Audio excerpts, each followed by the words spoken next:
दोस्तों नमस्कार, ज्ञान मंच में स्वागत है आपका। आज हम बात करेंगे गुरु पे। देखिए हम उस देश में पैदा हुए हैं जहाँ पे हमारे को दो आइडेंटिटी मिली है सिखाने वाली।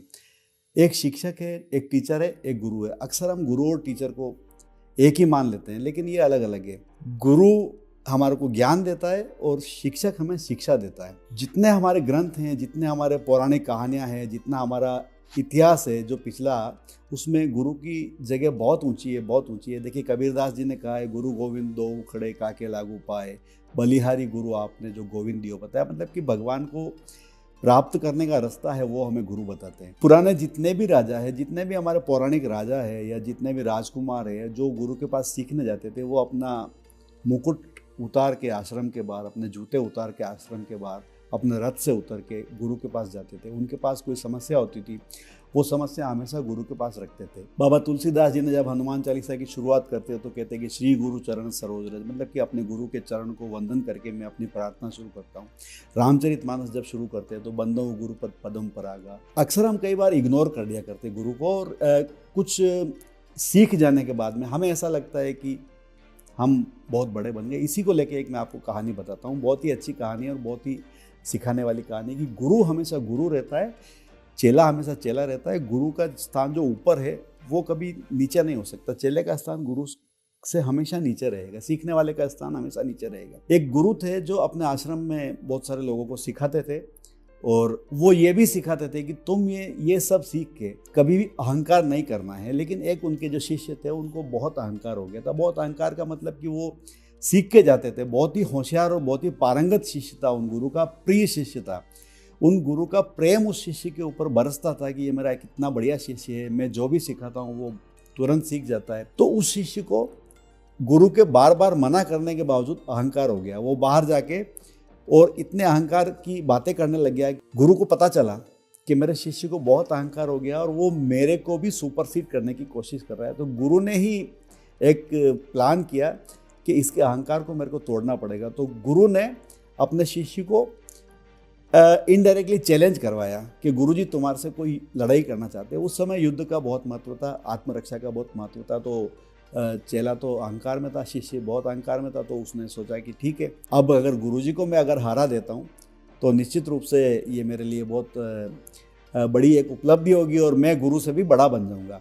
ये उसका भ्रम भी था, ये उसका अहंकार भी था। तो उसने अपने अहंकार में, अपने इस भ्रम में ये तैयारी देखना शुरू किया कि गुरुजी क्या तैयारी कर रहे हैं, हमारे गुरुजी क्या तैयारी कर रहे हैं, क्योंकि युद्ध की तैयारी थी। तो उसने देखा कि गुरुजी के आश्रम में नॉर्मली अपने तलवार की जो लेंथ होती है, जो तलवार की 1.5 फीट, 2 फीट, 3 फीट इस तरह से होती है, जो हम आसानी से उपयोग में ला सके। लेकिन गुरुजी के वहाँ करीबन 9 से 10 फीट की म्यान देखी उसने। देखिए आप इस चीज़ को पकड़ना, गुरुजी के वहाँ उसने म्यान देखी। तो इसका मतलब उसने ये सोचा कि गुरुजी मेरे को हराने के लिए 10 फीट लंबी तलवार बन के तैयारी कर रहे हैं। तो बस यही तो बात है, ये गुरुजी की जो ट्रिक थी, ये जो गुरुजी का जो छुपा हुआ दांव था, ये मैंने पकड़ लिया। उसने चोरी छुपे पता किया था। गुरुजी को पता था कि ये मैं क्या कर रहा हूँ, ये देखेगा ही देखेगा। अपनी अपनी तैयारियाँ दोनों करते रहे। एक दिन तय हुआ, गुरुजी ने भी कहा कि इस दिन हम यहाँ पे लड़ेंगे। शिष्य ने भी कहा मेरे को स्वीकार है। बल्कि शिष्य को जल्दी थी, लेकिन गुरुजी ने उसको बहुत टाइम दिया। वो बराबर गुरुजी की तैयारी देखता रहा और उस म्यान को लेके वो निश्चिंत हो गया कि गुरुजी 10 फीट की तलवार बना रहे हैं, तो मतलब कि मेरे को 15 फीट की गुरुजी से लंबी तलवार बनानी है। ठीक है, गुरुजी को पता था ये क्या गलती करेगा। गुरु अपने शिष्य को बहुत अच्छी तरह से जानता है कि शिष्य कहाँ पे गलती कर सकता है। तो अल्टीमेटली दोनों ने अपनी अपनी तैयारी करी। गुरुजी अपनी 10 फीट की तलवार के साथ थे और शिष्य अपनी 15 फीट की तलवार के साथ आया। गुरुजी को पता था कि ये क्या करेगा। तो शिष्य ने तलवार और म्यान मतलब कि तलवार का जो कवर होता है उसको हम म्यान बोलते हैं। तो शिष्य ने तलवार और म्यान दोनों एक ही नाप की बनवाई थी। लेकिन गुरुजी ने क्या किया था, गुरुजी ने तलवार तो छोटी रखी जो नॉर्मल तलवार होती है, लेकिन उसकी म्यान जो थी, जो म्यान देख के गया था शिष्य, उस म्यान को देख के उसने अपनी तलवार और म्यान दोनों बना ली। लेकिन गुरुजी ने तलवार उसमें नॉर्मल रखी थी। जैसे ही दोनों आमने सामने हुए तो गुरुजी ने बोला कि बेटा तैयार है। बड़े प्रेम से बोला उन्होंने, उनको पता था कि मेरा ही शिष्य है, तैयार क्यों नहीं होगा।